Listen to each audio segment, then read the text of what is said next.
intaana la arko lagama qayb gelin Soomaaliya marka ileen iimaankiya ku soo naqdee Soomaaliya ma ogtahay hadda iyaan dhaweeda markii aan tagna waxaad ku garee in iimaanka ku soo naqday markii aan Burundi tagna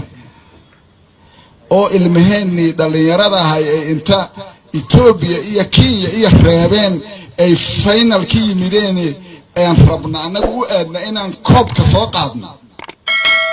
nin Algerian hay ag fadhiyo oo wasiir hore u ahaa jira sportsna aha markuu ciyaartay aragay wuxuu yiri Soomaaliya iimaankiya u soo naqdo weeyre asaan ka hubiyo anigu iska sheegi ma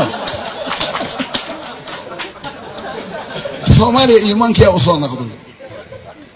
waxa keenana hay iimaanka u soo naqdo ilmahan adkaa ayaa keenay maxay la qofan iimaan lahayn adkaama kar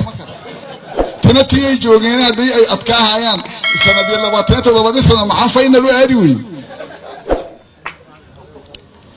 anaga marka iimaankii maadaama nagu soo naqdo waxa la yiri